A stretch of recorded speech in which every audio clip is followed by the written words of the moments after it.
Pie and a pint. Pie and a pint. Pie and a pint. Pie and a pint. Welcome back to Pint Podcast, and this week we was joined by Steve Baines, ex-Nottingham Forest, Huddersfield, Bradford, Bury, Scunthorpe and Chesterfield player. Also a good referee in his day. What a cracking guy he was, absolute gent, and he's got a couple of amazing Brian Clough stories for you all. Steve, so just so we can sort of start it off, I just want to get to know about how you got into football and sort of how you become a professional to start with. Well, it all started for me, I suppose. This is a long time ago, so you can do the maths. 1969 was 68-69 season. I lived in just down the outskirts of Nottingham, in Beeston, and we used to. The team I played for on a Saturday, it wouldn't be well, it's not allowed now, but it was called the Clifton Allwhites. And them lads there, we had the best team in the county. We were better than the county team. We used to hammer everybody every week. And these lads were going off to, different lads were going off for trials at Arsenal, Man United, the Villas, Leicester, and all over the place. And I actually only went for two trials, actually. I went to Forest, which was my club I supported as a youngster. I used to stand in the Trent End every week and do that. And Derby, and both clubs actually offered me an apprenticeship. But the thing, I went to Derby, and I had one trial at Forest, and the scout kept coming around every other week, see how I was doing and all this, that, and the other. Can you sign these forms? My dad wouldn't sign the school with forms because they tie you to a club then at that stage, so you can't really wander off anywhere else. Yeah. So. I didn't do that, but I went for a trial at Derby, and Cloughie and Peter Taylor were there, and simpingly and got me back to the ground, and the pair of them locked the door and got in the office, chased me around the office and said, "Sign this form, son, will you, please, because we want you to come here." And I said, "No, I can't do that." I said, "My dad said not to sign anything at this moment in time until we have a clearer picture of what's happening." But both clubs offered me an apprenticeship, and I decided to go with Forest. Whether it was the right move or not, it's hindsight, wonderful thing, isn't it? But because there's a lot of centre halves in front of me, and it took a time to get into a prominent position. I remember I was started off there in July the 7th, 1969 at Forest as an apprentice. I was about 15 days after my 15th birthday. I started there, and I went on, what was I, 6'1.5 inch, 13 and a half stone. And I'm now, what am I, you'll work the maths out, but I'm a fair bit older than that. And about 12 and a half stone, about 6 foot, 12 and a half stone. So, we've shrunk a little bit in all ways, but we're all right. We're keeping fit as well, trying to keep fit and strong. But it was a good start for me. It's something I dreamt of. And that was the only reason I could leave school, so I could be a footballer. And it was only just after my 50th birthday I started at Forest. And I got going quite well, quite quickly. I was the only one that was taken on that year. And there must have been, every weekend there were the trials going off at the training ground, 2 or 3 matches going off, and I was the only one taken on board. So the thousands of lads have gone through the system, but I was the only one that got the opportunity, which was I was very grateful for at the time.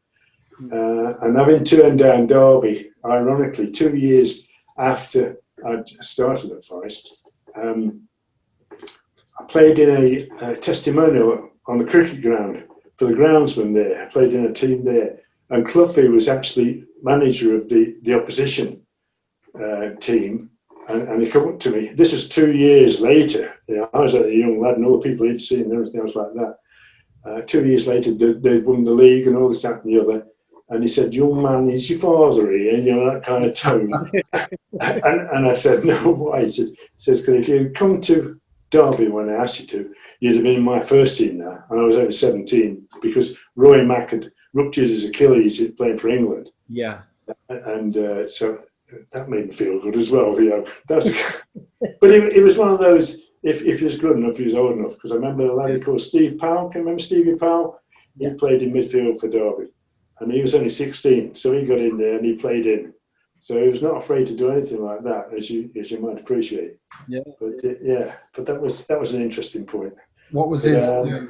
What was he like then for that brief meeting you had with him then? Well, he was fine, absolutely good as gold, and I was amazed he knew who I was. But at that time, I'd done quite well. I was just turned 17, but I was captain of the reserves at Forest. I made my debut in the reserves at 16, and in them days, when you played in the reserve, it was like a lot of them were international players in there. I made my debut against Everton. And there was Colin Harvey, Jimmy Husband. I think Gordon West played that time. There was the Lions, the boy Lions at the back there, and Alan Whittle and all these guys playing. Yeah, it was a different thing. That's not young lads under 23s and all this rubbish now. It was a proper man's game. Yeah. You soon felt the rough end of somebody's elbow when you got amongst them boys. They didn't. Your age didn't make a difference. You're big enough. That's it. You have a bit of that. Yeah. No VAR back then either. No. That's a topic as well, isn't it? It is. I think we're going to actually move on to that question now, really. So, one question is, what do you actually make of sort of football of today, really, with the VAR? Refs blowing for the slightest of tackles, the new handball rules, all of that sort of compared to back when you was playing? Well, I wouldn't last 5 minutes there. It's no good whatsoever. But the VAR has just made it's farcical. And the problem you've got with that is that you've got referees or ex-referees covering the same decisions. And to be fair, 99.9% of them have never played football. So there's no empathy whatsoever. They don't understand. They don't understand that players have worked all week. It's all about scoring goals and winning games. And that's what it's about results. And that's what they fail to recognise. This handball arc, I mean, it's mind-boggling, isn't it? I really don't know where it's going to. Just not holding my attention at the moment with no crowd in there, I'm afraid. I think that's the same for most people. It's just not the same, is it? No, it isn't. And it's a tough one to be playing them games, I would suggest, because you've got that motivation to get going. That's why you're seeing some of these farcical results as well. Yeah, well, it's the 7-2 and the 6-1. I don't think they'd have happened. No, it's past the stadiums. To be honest with the 7-2 one there, a good friend of mine, Richard O'Kelly, he's one of the assistant managers at Villa. I text Richie regular when they're playing and all this that and the other. I said, well, 7, something on those lines, isn't it? So you'll be having a nosebleed soon. But I mean, they got 4 deflections, didn't they? Timely deflections, I think it was, that worked out that blew them away. Yeah. And that you struggle to combat that, don't you? The point you just made, Steve, around how the referees of modern era VAR refs, fourth officials, they've never played the game, so the viewpoint might be out. They might not know the reality of what it's like playing, but you're in a very unique position from what we've looked into anyway, in that you're the only person to have had, well, I'll caveat it, a substantial playing career. Not just maybe played a few games, then dropped into the league. You had a substantial football league career, and then went into the refereeing after that. And do you think it's a bit surprising that that's not commonplace? Because the problem we have is now, and it's quite surprising to me. Well, the problem you have is that you've got the powers that be. And when I was coming through the system, it took me 6 years from starting to get into the Football League as a referee. And the norm then would probably be about 10, 12 years. But they used to say I was getting preferential treatment, but believe you me, I was assessed more times than a little. They were out to clip my wings as soon as they could. And there's a laddie up in the northeast who didn't actually play. Graham, I forget his surname was now, but he got through in 5 years, and he didn't actually play, but he was a good little referee, and he did well. Mm. I can't remember his surname now, but it was a grand lad. Yeah, I met some good lads. There's some knobheads as well, mind you. Oh dear me, yeah. And I mean, I got more referee of the year awards than anything else, working my way through, so which were all right for me. I think it's quite easy to pick the knobheads out now, especially when you're watching. Yeah, I mean, it is, and I don't know. Some of these things, and the players don't help. But you've got to recognise when they're pulling the wool over your eyes and they're diving and things like this. When I watched the one the other night, and this kid there is looking for a penalty. And he put his both feet together. I thought he got 5.9, 5.9, 5.9. I think he got out of his degree of difficulty and everything else. He did all right. But when you were coming on, Steve, we put. I spoke to my father-in-law. He's like a football fanatic, and especially sort of the era you were playing, he'll be more. Long time ago. Well, but he's more of an expert of that time. So I just sort of asked him if there was anything he'd want to know, any questions that he might have for you. Yeah. And he says in 1985, Chesterfield took the 4th Division title by storm, which you were a part of. And how high do you rate that in your list of achievements? That was really good, to be fair, because what had happened, say about 3-4 years earlier, I had my real purple patch at Bradford. I was transferred there from Huddersfield to Bradford, about 1978, something like that. I went from Huddersfield to Bradford, and I had 2 seasons. I tell you, I was a dog's bollocks, if you like. What happened was that nobody, if anybody beat me on a header job, it wouldn't happen again. Yeah. I remember playing against a boy. Do you remember George Ryland? Bless him, I think he's passed away now. Big lad who played for Northampton, then went up to Newcastle and things like that. Yeah. Do you remember him? 6'7" he was. He played up front. Jesus, tall bloke. Oh, he was a big lad. Yeah, he was a big lad. And I remember battering him one night, and I put a tooth out, and his legs, his knee to his ankle must have been about 5 foot. But anyway, he got stud marks right down there and everything else. And he stood out, and I never saw him the rest of the night. That's a kind of, my wife thought I was an animal when I was playing. When I walk over that white line, that was me. I was a different person. I'd bury anybody. I used to have battles with Mickey Hartford and Tony Cunningham when I was at Lincoln. Yeah, they were a pair, but I used to take them both on at the same time. Yeah, it was good. Nice and strong. It was good. Who would you fancy a tussle with from the modern era then, Steve? Let's imagine you're playing now. Who would you most like to give a kicking bollocks to on Sly or?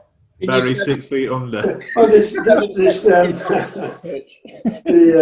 I tell you, the one I had one time when I was at Forest, and we played Leeds Reserves, and had a battle with Big Joe Jordan.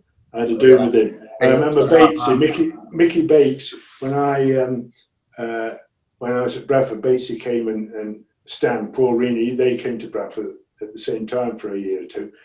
And Batesy said, I was sat in the stand. He said, I flipping remember that game. You know, the way you're back and knocking 7 different colours of shit out of each other. You know, it's just one of them things. But he was a nasty bugger. The Leeds themselves at the time. I remember getting somehow, I don't know how I got up there. I got in there off and just on the edge of the box, something like that. Well, my socks were shredded with the tackles that were going in. Nowhere near the ball. My socks were actually ripped to shreds. Taff. I remember Taff. Terry Orff getting caution one time, and he's trying to kick me in the chest. And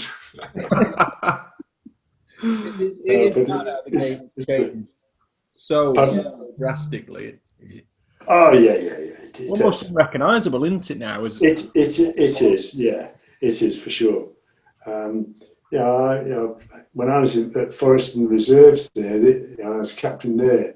In that team then, these lads would never have dreamt of doing what they did. It was the likes of Tony Woodcock, Viv Anderson, Martin O'Neill, Duncan McKenzie, John Robertson. These were all in that team that time. Unbelievable. Yeah. Viv and I played together. I remember him getting cramp one time. Well, when Viv got cramp, he got it right. He went straight through his body. He's like rigor mortis. He was stunk. Stiff as a board he was. It really rattled him at times. But yeah, there's some lovely lads. And we had a reunion a couple of years back. It was about 50 years since we'd seen each other. A lot of them at the same time. Around 69, 70, when they all joined or was part of that kind of era. And then we just got together again down at the football ground a couple of years ago, that was interesting. Some of them I would never recognise if they've changed beyond recognition. Some of them. Some were there, some were, oh dear, a lot without. I bet it was nice to catch up though. It was lovely. It was lovely. Yeah, it was lovely. And it's to reminisce and just meet up with some familiar faces. Sadly, Robbo, he's got Parkinson's, onset of Parkinson's, and another lad who played down there was a good friend of mine, David Sorella. He's got early signs of dementia. They're both there, but I mean, these things, it makes you wonder about this. It's like Big Ernie now, isn't it? What kind of effect the head in the football. Ernie's a bit older than me, but you do that, and I've done that. I've actually been for this cognitive test. I went down to London to the sports and whatever it is office in London, and I was there last September. They're doing the test for about 3 or 4 hours, which was very interesting. They don't tell you where you've got it or whatever, but it's just to put everything together. It's interesting because, like in America, I'm sure that, well, I don't know if they have proven it, but they certainly believe that with NFL players, don't they? I read about it a few. I think there's some major money being laid out. Yeah. To them guys. You don't hear as much research into it in England, do you? Really? Well, I think there's 1 or 2 gone off now, and I think there's one in Scotland that was finalised, and it came up with the analysis that it was. Had played a major effect on the guys, their health and cognitive diminishment. And the one in London, excuse me, they said it'd take about probably another 18 months, but they would get us together at some stage, and everything would come out and do a presentation on it all. But I think it's certainly not helping, is it? No, it can't. And it's like the rugby as well. Some of these guys, cranky. Yeah. And then you get obviously with the boxing, especially with how balls used to be as well. Obviously absolutely it's lighter now, but you go back to the 80s and prior. Yeah, it's like heading a slightly softer, large cricket ball, isn't it? So it's absolutely, and the playing surfaces as well. Like carpets now. Yeah. The drop of water on there, and they wouldn't play. Whereas we were playing, I remember going on the baseball ground one time, you're running out and they sludge over the top of your boots before you even started. That'd get called off now, wouldn't it? You wouldn't have a chance of playing that one, would you? We'd be risking Jesse Lingard's fingernails, would we, with that? Get it. Played in that condition on Sunday for Grassmore. Yeah. You mentioned a moment ago, Steve, about Ernie Moss. Yeah. And I think that's something we called out as to get your perspective on it. Obviously, an absolute legend to Chesterfield fans, and pleasure of playing with him. What was that like, if you wouldn't mind just? He's a gentleman, Ernie, and to be fair, he didn't really swear much or anything like that. But he's a fit over. He's a big lad as well, but you always say hello to him and how you doing, before and all this, that, and the other. And nodding away there. But it's sad, very sad. Yeah. And his daughter's, explain where he is. He's in a care home at the moment, being looked after. But he's a big old tough, big old strong boy. He's not diminished in any way. No. And he's outlived his expectancy, I think, from what I can gather. Yeah. Was he a player that when you were playing with, you thought maybe could have performed at a higher level than Chesterfield? I think he's like a lot of us. You have your limits, and then he had his limits, I think. But I was only a journeyman, and he was very similar, but he was prolific at his role as a goal scorer and did exceptionally well. And he's like cross country running pre-season. He was always there or thereabouts. I mean, you could hear him. He's breathing. He's breathing out his backside, but he's snorting away there. But he was always up at the front. It was a credit to his family. It really was. That's lovely. So, Steve, who, in your opinion, is the best player that you've shared a pitch with, both as a player and then as a referee as well?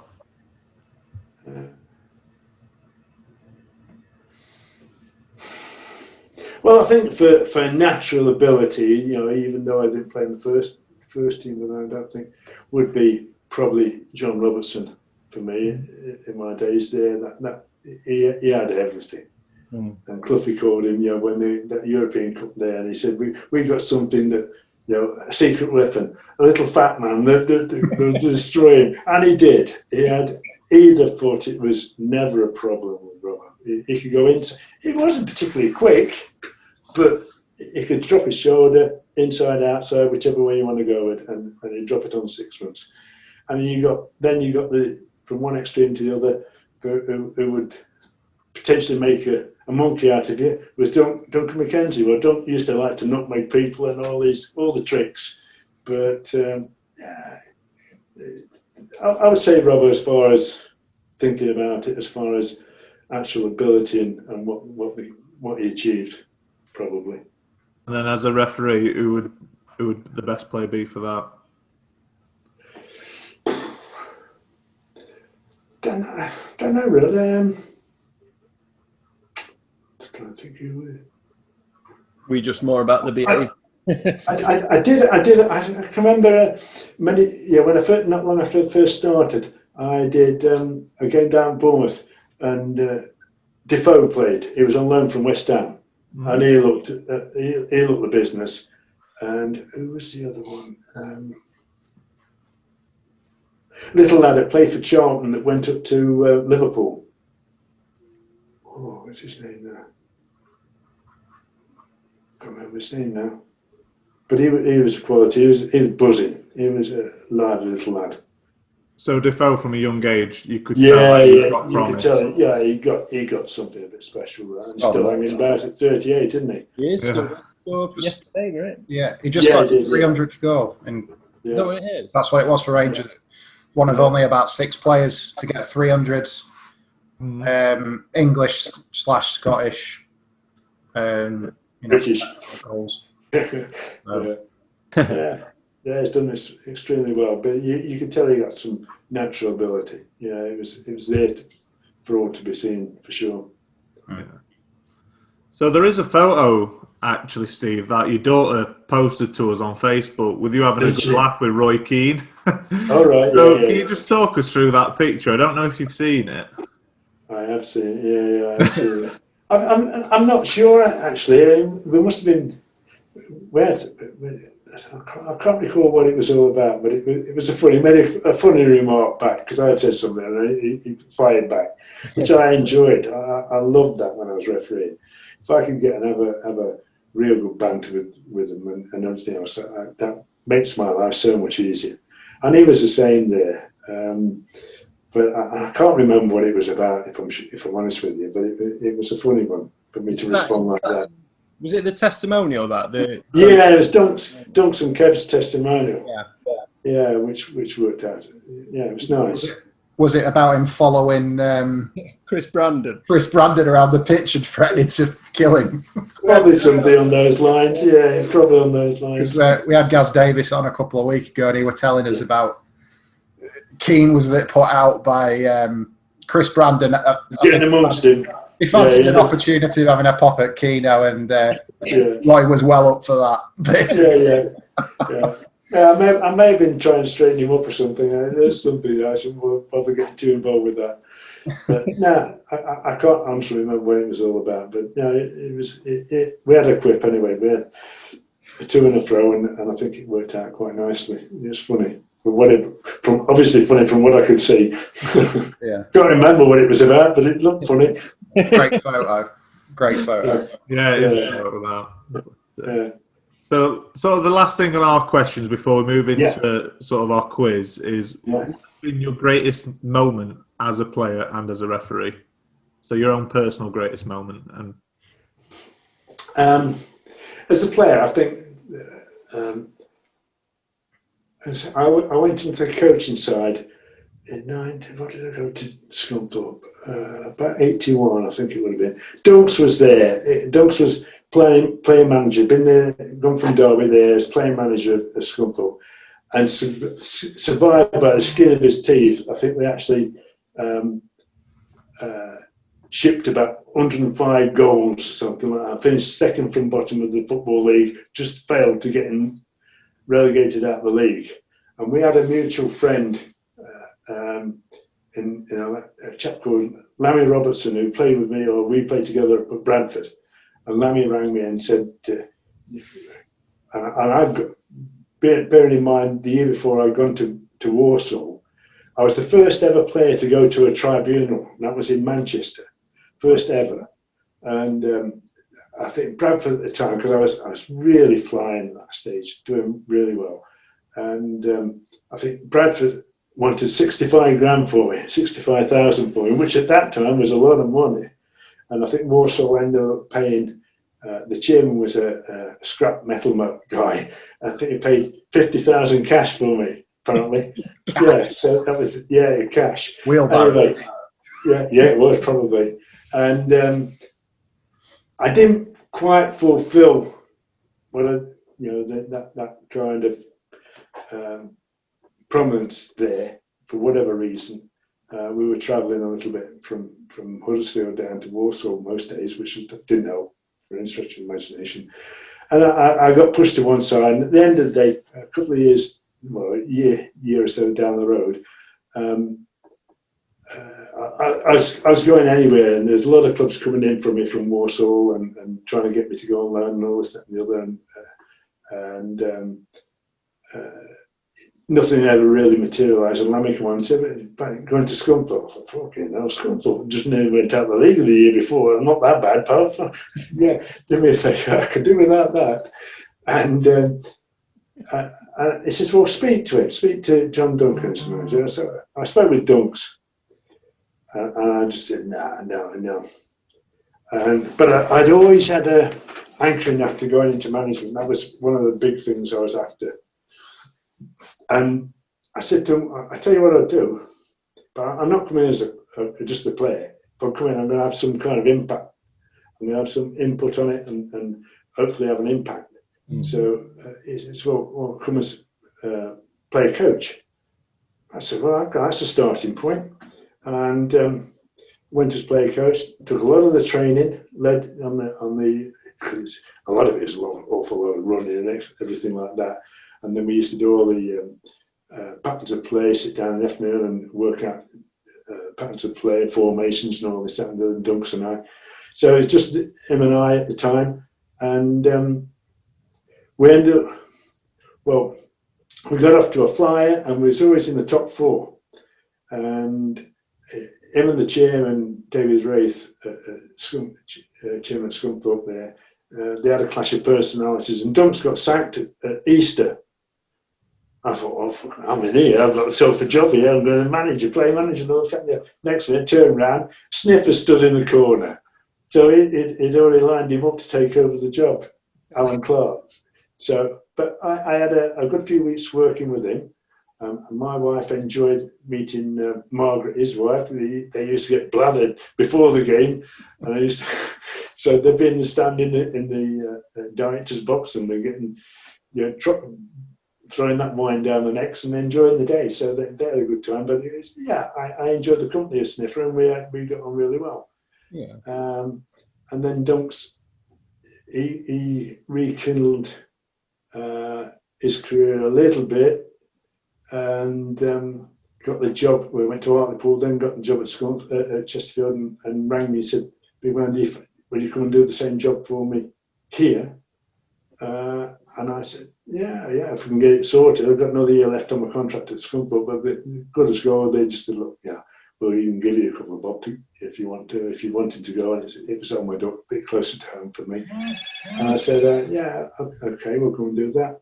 And in the second season, there we won the championship, and I think that was probably about the best as far as not only playing, being the captain, player coach, and having player coach and an assistant player manager, having some real input on what happened and how we went about things. So I say that from a playing perspective, that was probably about the best there was. But I had 2 good years at Bradford, which would take some real beating. As a player, I thought I was good enough to go to some, another couple of 3 divisions high at least there.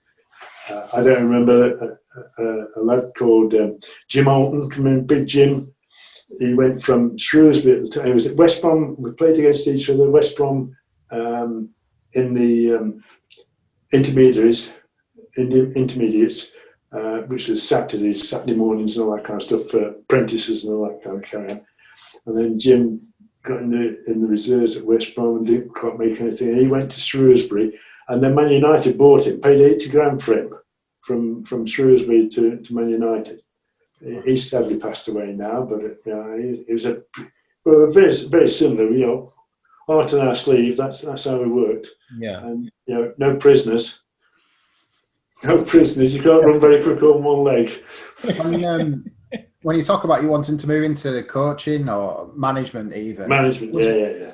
What led to becoming a ref instead then? Was it just something that opened up? Or? Yeah, it was at the end of my career. Well, I say at the end here at Chesterfield, the second after we won the championship, we had a boardroom change round, and Barry Hubbard, who was a lovely guy, I used to get on really well with Barry, and next breath, that there's a little man that brought snooker to the TV, little man syndrome again, and throwing his weight around. He came in as chairman and wanted to make an impression. He tried to sack John actually, because John had got another 2 years on his contract.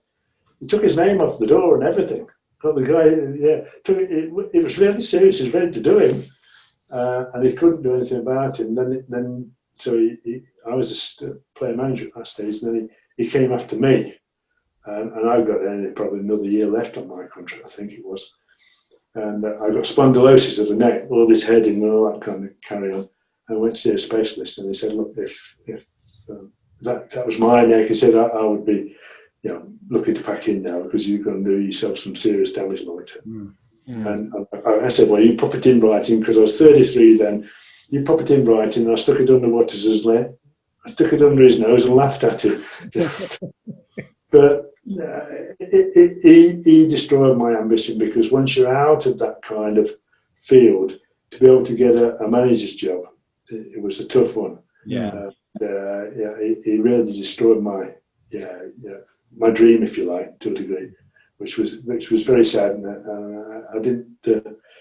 I never forgave him for that. Sadly, he's passed away, but no, he was a horrible man, horrible little man. But a bit of power and money and all that, they want to make an impression. Too common a story, isn't it? Yeah, it is, sadly. Yeah, not necessary, but it is correct. And then from there, refereeing. How did that? Yeah, refereeing. I always said I'd never play non-league football, but I got enticed in playing a couple of games. A chap from Alfreton Way, Jeff Worth, his name was, and he used to run a couple of different local teams, Matlock and all these kind of things. And he said, come and have a few games. Well, to be honest with you, I was pinching money. I just said, I can't cope with this after a few games. I said, I'm pinching money here. and that's not for me. I can't be doing it. I'm not justifying anything. And I saw an article in the Mirror, Daily Mirror, and it was Tommy Smith and Chopper Harris saying about ex-players becoming referees. I thought that's not a bad idea. Yeah. So I just made a few inquiries locally. I spoke to the PFA and see if there's anything there. I said, no, we've got nothing, but if you can do something with it, we'll happily back you up if you need us. So, okay, well, we started, and I went down to the local Referees Association, joined there, and started officiating Chesterfield Saturday and Sunday leagues and worked my way through. And it went from there, really. And I say it took me 6 years to get into the middle. And probably at the end, I used to test myself. I wouldn't say I got bored with it, but I used to test myself to see how long I could go without blowing a whistle. The longest I went was something. I think the longest I went was something like 26 or 27 minutes, and that was at Main Road with Man City and I can't remember, Port Vale or something like that. And they scored a goal, and it's only for restarting the match I'd lose. I wish I'd known you when you were still reffing, Steve. I've had some right hackers on. No corners for the first 20 minutes. Yeah. No, but listen. I was very popular on the betting front for cautions. I had less than one a game. By the sound of it, yeah. I did. I was very strong. A guy sent me some information, said that you're top of the betting. Yeah, you're very, very thought after on the betting world. Oh, you're very nice too. Yeah. So I think I had less than one a game in my whole refereeing career. Wow, that's brilliant. Hell. Clattenburg, etc. It's like less than one every 3 seconds, isn't it? Yeah, well, Clat's either on the free lines for me many years ago. He had the right kind of attitude at that time, but I think he's got delusions of grandeur. But he's got a nice job in UAE now. I think he heads up there. The referee's there. Or something, or India. Say again. Dubai. Or India, or Dubai, is it? Yeah, it's out in Dubai, Yeah, it's out in Dubai, somewhere like that neck of the woods. Running there, so it'll all be tax-free and we're getting a real wage for it. Good gig if you can get it, that. Yeah, it is. In the sunshine as well. Yeah, absolutely. That'll do better than here. Right, so we've got 5 questions for you now, which Josh is going to run through. And this is all about your career. So some are multiple choice, but I'll let Josh run through. There is still the chance for you could go top of the scoreboard. Still not had anyone who's got 5 out of 5. Gaz got 4, and Ben Thornley got 3, I think. Yeah, he did. Yeah. So no pressure. No pressure.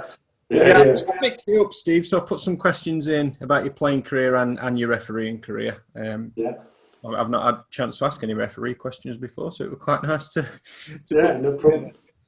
So question 1, your final game as a professional referee was on Sunday the 4th of May 2003. It was a 5-0 away win at Bradford. For who? Portsmouth. Correct. I've got 2 shirts from there, one from the Bradford captain and one from Merce as well. So I've got my home somewhere. Oh, decent. Oh, amazing. Yeah, we were brilliant when that was season Portsmouth romped it, didn't they? They won the league. Yeah. I got to know, I knew Harry a little bit, but it was Jim. This is what's his name? Bald Eagle. Jim Smith. Jim Smith. Well, Jim I knew very well over the years, and he introduced me to Harry, and we got to know each other, pretty well. I never used to have any problems with it. Just I laugh all the time. It's good fun. Question 2: you made almost 450 league appearances across your multiple clubs. How many were for Chesterfield? And this is multiple choice. It's 113, 123, or 133. 113. 133. You've done yourself out of 20 appearances. Very good. 133, which is... That's not bad. Yeah. Question 3, and this is on your refereeing again. How many red cards did you show in your refereeing career? You've already said you were you weren't one to flash a card, but yeah, how many reds did you give? Do you know? In the Football League? It must be Football League, I think. And if it's not what you say, then the website's wrong. But to be clear, if it's not the website answer, yeah. Yeah. About 2, I think. It was 4 apparently, and that was from an old Scunthorpe website with yourself. You gave Well, it. yeah, it could have been, yeah. Yeah. It sounds about right. So, I mean, if you think it's 2, Yeah. you're the one who said 4. No. What did they have to do to get sent off? Were you, Steve, then? Like, amputate a leg? Or? Yeah, very close. Yeah. Yeah, play on. Question 4 is on a very similar topic. So as a player, how many red cards did you receive in your playing career? And it caveated it. I don't know if you were a menace before, but it said from the 1979-80 season. So I don't know if you were hacking people down left, right, and centre. Probably. And then calm down a bit. But yeah, from 1979-80 onwards, how many red cards did you receive? 1979. I'll give you a clue. It was in January 1982 while you were on loan at Bury. Yeah, I went up first game. Lasted about 25 minutes. Yeah, and the boy Groves, what a wanker he was. First one, I caught the boy who used to play for Ipswich. He played in the cup final. Lambert, his name was on that. I caught him, which was a little bit late there.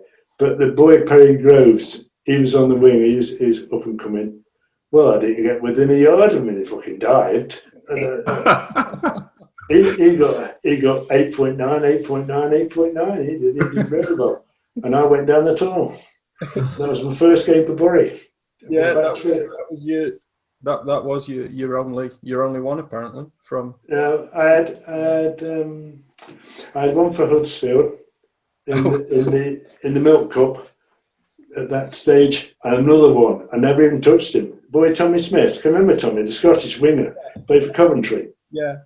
Yeah. Well, I got him out within a metre of him, and he took off, and he went flying. Never even got close. That's two I went off for, and never even touched him. They just saw you coming and shit themselves. Yeah, I'm diving now. Yeah, that's about it. Would you have sent yourself off for those challenges then, Steve, if you could? No, I'd have booked him for. Yeah. And your simulation. Your final question 5: how many goals did you score in your entire career? And I think this is league again. Yeah, I did quite well actually. My ratio was about 1 in 10. For a centre half, is incredible. Really good. You see my spell at Bradford. You see them goals there. Unbelievable. I've not. I'll have a quick look. You have a little look there for my ratio there. Sergio Ramos-esque. 17 in 99. Yeah. Unbelievable. I goal scoring league from centre back.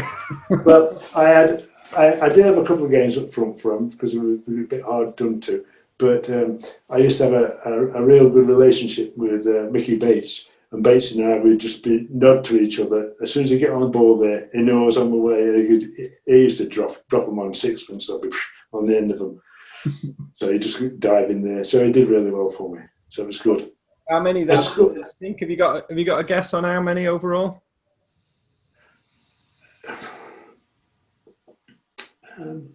Well, like I say, it was more or less a goal every 10 games, as far as I remember. I was very close to 50 in total with everything. I think you should use that stat, considering you played 450 league games, as a guide. When you're saying 1 in 10, you're very close. Yeah, about a 47. 42. 42. All right, not far off. It's a fantastic record for a centre. Yeah, no, it was good. I say Bradford was a purple patch. We always used to bag a few. But I had some real good ones there. I remember scoring one for Huddersfield. First game of the season, first game of the new year down at Brentford. And if you ever get to speak to Martin Tyler, he'll tell you, because Martin was in the stand watching. And I hit this. It's on the centre circle. It was on the edge of the circle there. I hit this thing on the half volley, well, it could have gone. It could have flown into centre of London, but it flew in the top. The further it went, the quicker it went. It went right in the angle. I'm telling you, you couldn't have picked it. If I'd have picked it up and put it there, I couldn't have placed it any better. It could have flew anywhere.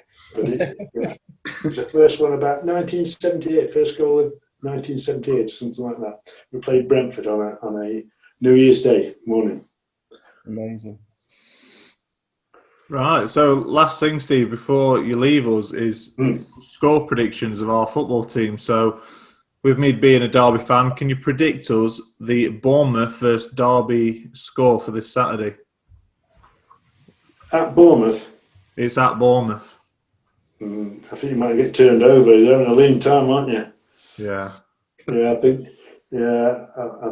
it is it's a bit like a rudderless ship at the moment, isn't it? Given what the kind of players they've got there. Yeah. Sadly. But I like Derby. It's a shame, really. I've got a good friend of mine, he's a big Derby fan as well, lives at Hilton. Good friend, probably best mate, really. But yeah, I think you might just get turned over. So what's your score? 2-1.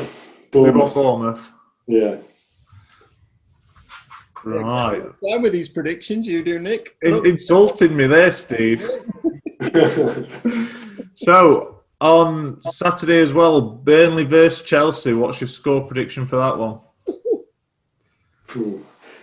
Dyche, he'll get his helmet on there, he'll be all right.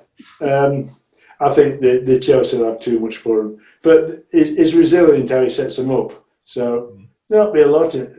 Potentially could be a lot in it, but they obviously got a lot better quality personnel playing. I argue with that. Yeah, without a doubt. But I think you probably could get. But what was Chelsea's last game? What happened there? Old Trafford, 0-0. No, on the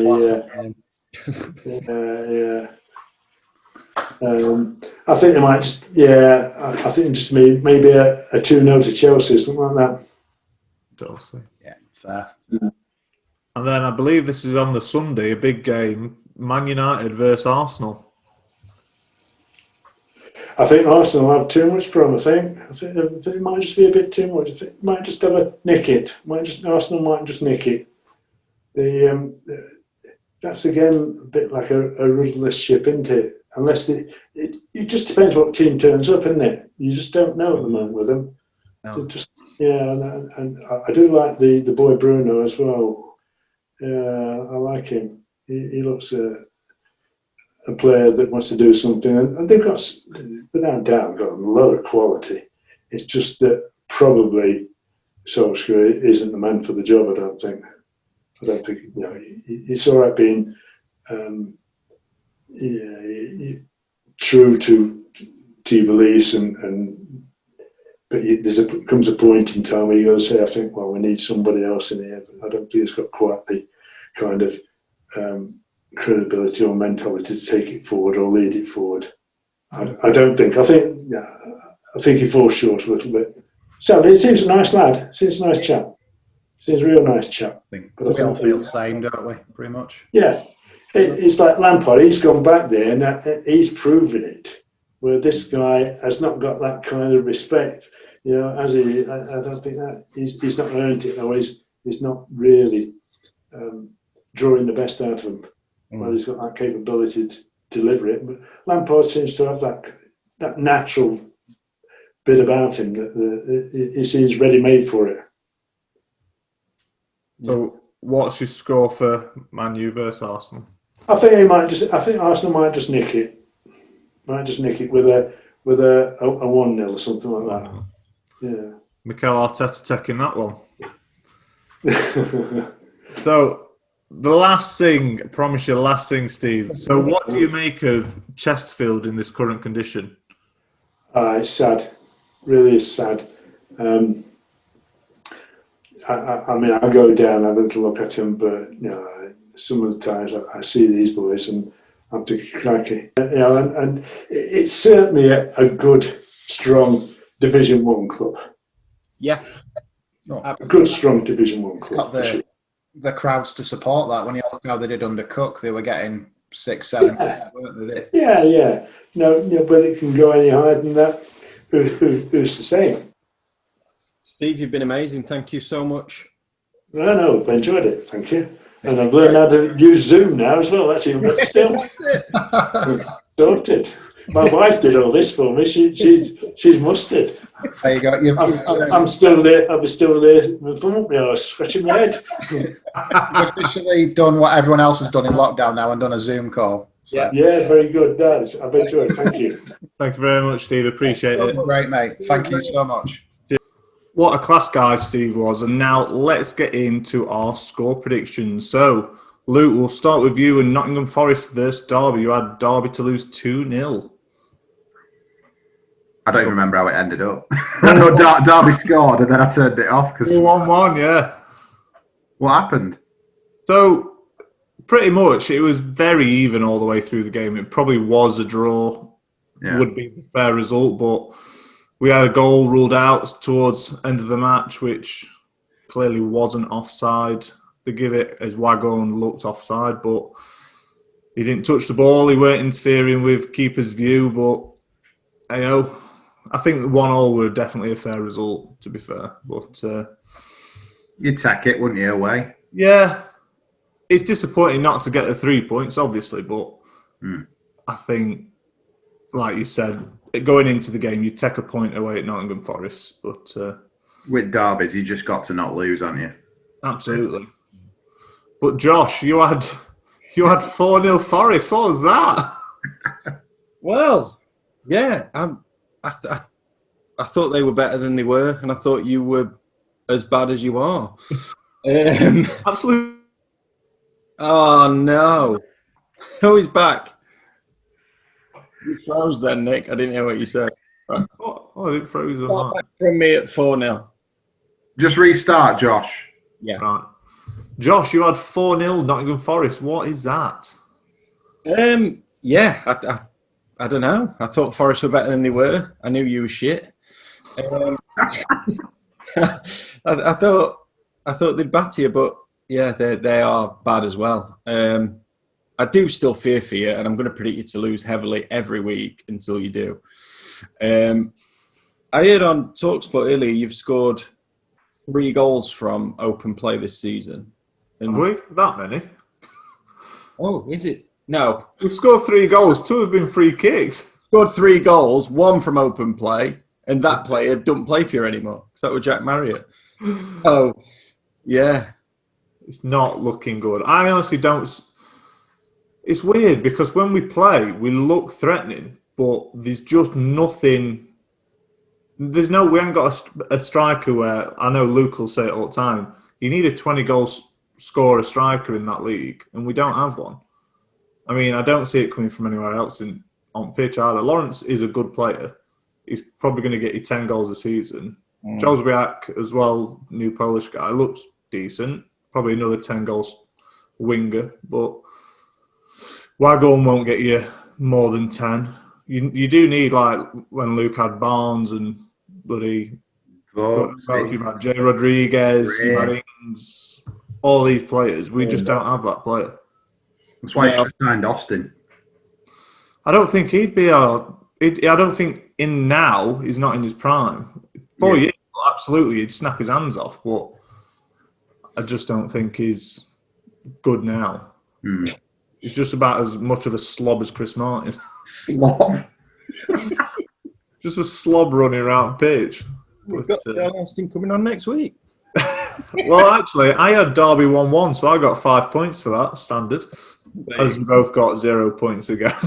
We're basically fighting for second now, me and Josh. Yeah.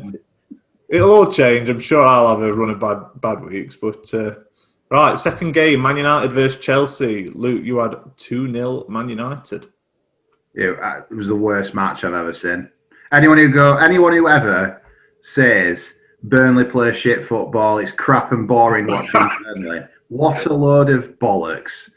Because these top teams, didn't they play some silky shit with a ball bouncing off Kai Havertz's shin and fucking hitting McTominay in the face?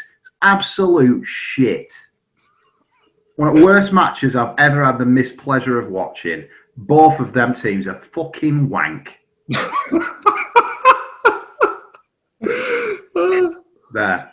Anyway, you got 0 points again, to be fair. Josh, you had 3-2 Chelsea. Yeah, I did my thing where I predicted United to lose because I thought it'd make them win, and it didn't. I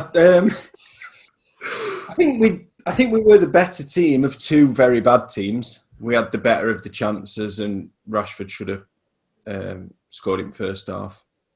I can't really remember anything else happening. It was dire. Cavani went close when he came on and looked like he was about a bit.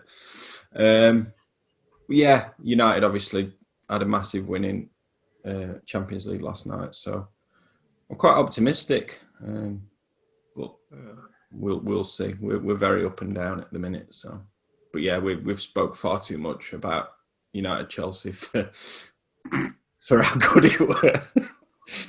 Yeah, I'll skip past mine. I had them with 1-1. I knew it was going to be a draw, pretty much. No. It's always a shit game between them two, so I don't see that actually ever being a good fixture to watch. I'd rather watch Aston Villa at the minute, who are actually doing all right. But I'm not saying something. I don't like Villa. But right, Luke, Burnley versus Tottenham. You had Tottenham to win 3-1. Yeah, I thought we played really well, to be honest. I think I were gutted, but also I weren't really bothered when they scored because I thought we'd lost before the game kicked off. So it were annoying when they scored because I thought if anyone looked like they were going to win it in second half, certainly for the first period second half, it looked like it might be us. Yeah, I think if Ben Mee were playing, as I'd said, we might. What's getting that one out? That's every part. He's played 2 under-23 games this week. He's back fit, apparently. I bet under-23s one. You what, sorry? I bet under-23s one with Ben Mee in. Of course, he wouldn't. It's just it's like the glue that holds us together. His captain does ever since. Well, not captain does the whole time, but he's been key since Dyche came in 8 years ago. Eddie Howe signed him. He's been the absolute linchpin. Other players have played alongside him have been made to look better than they were at times, like Tarkowski, Keane, Shackle. He's just key to us. So. Only good thing Eddie Howe did for Burnley. You what, sorry? Only good thing Eddie Howe did for Burnley. He did a lot of good in terms of signings, to be fair. That's it. If I list at play, he signed Trippier, Ings, Shackle, Stanislas. Yeah, class. Imagine Austin, the Burnley team now. Austin, Vokes, Ben Mee. He just couldn't get him playing. But yeah, we played well. I think we managed Kane really well in the game. And Son, to be fair, it was just, was it a corner they scored from? Yeah. It was a really clever goal. Yeah. Really clever goal, to be fair. Good finish. But yeah, it's a game that's given me a bit more optimism, if I'm honest. We look more like Burnley have done. We look solid, threatening at times. If we play like that against the shitter teams, we'll get points. Thankfully, yes, we've had a bad start, but we're only like 2 wins off 10th. So we just need to we've got Chelsea next. After that, we've got a decent run of fixtures for about 7 games. And with a fully fit squad as well, I think we'll start to pull away. Yeah. Me and Josh were way out. Josh had 3-0 Tottenham. I had 4-0 Tottenham. Burnley surprised me. Played really well. Deserved to at least get a draw, I think. Yeah, I was surprised because I just thought Tottenham, with the attacking sort of prowess they've got, they look really good in a lot of games. But God, Burnley made Tottenham look like an average bloody Premier League team. If you'd just watched that game this season, you'd have thought Burnley would be the sort of challenging top 6 side, really. But I think Spurs might have been made to look better than they are by that win at Old Trafford. I think that. Yeah, you're probably right. And I think reality of it is they're just all right, aren't they? They've got great forwards, and that's where it ends. I think it's a very average midfield and defence. And Lloris, I don't rate him. He made a few good saves in that match, to his credit. Nothing particularly difficult. They were mainly half chances we made, weren't they? Really, we didn't create like that golden opportunity. I know we had one ruled out for offside, but yeah, I think that's fair. I think they are a bit of an average team. I think if you take Son, Kane, and Bale, who didn't play for some reason, out of that team, last game either, did he? He came off bench against West Ham. Yeah. Oh, of course he did. Yeah, because that's when it fell. Because he set himself up fantastically well, then missed a sitter with it. But like I say, I'm optimistic after that. I try to be all the time a bit optimistic because, like I said before, I'm depressed enough with life at the minute. I need something. So it'd be nice for Burnley to kick on a little bit. Right, let's go on with this week's predictions. Bournemouth versus Derby, Luke. Away at Bournemouth, the Vitality. 1-0 Derby. Okay. Josh? 6-0 Bournemouth. I hate you. I honestly hate you. Every week. But I was also thinking 1-0 Derby. I think we'll get something there. We've been very unlucky the past few games. Right. Josh, I'll start with you for this one. Burnley versus Chelsea. Oh. Chelsea are terrible. And Burnley were decent. I think Burnley, they might get a point. I'll go 1-1. Luke. Every inch of me wants to say 1-0 Burnley because I do not rate Chelsea. We're on the same wavelength tonight. I would think the exact same. I think we played well at West Brom and should have won. We really. I won't go over that again. And again, Spurs, we should have taken a point. And I think, in my opinion, I've been critical of Chelsea. I don't rate them at all. So I'm going to say 1-0. 2. Burnley. Come on. Oh, God. I were thinking 1-0 Burnley. I really want them to win 1-0. But I'm going to say 2-0 Chelsea. It don't make sense, but how Burnley have been playing, I feel like they're going to get a win very soon, but I don't think it'll be this weekend against Chelsea. You can't go against Mason Mount, can you? I can't. Yeah, or Frank. I can't. They're only 2 people I like it. Oh, 3, Tomori. Loves his lamps. Yeah. With his stupid fucking beanie on. Looks like Compo from Last at Summer Wine. Fucking hell. Hey, never take the mick out of that guy. I was in at Old Trafford. But, I can never insult Frank. I'll never do it. I can't either. He's a prick.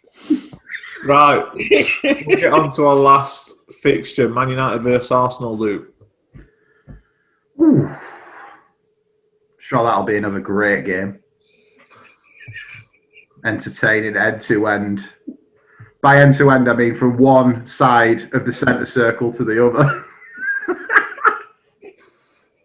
Just McTominay and Xhaka repeatedly fouling each other for 90 minutes. Can't fucking wait. 1-1. Right, Josh. I really don't like Arsenal. I'm going to go United 2-0. I'm going to say Man United 1-0. It's not going to be a great game, is it? I reckon Rashford just going to put another one in. Right, so next week we have Chesterfield legend Tommy Lee coming onto the podcast. So make sure you're getting your questions in exactly like that save, and check our social media out and get asking questions. We'll see you all next week. Bye. Pie and a pint. Pie and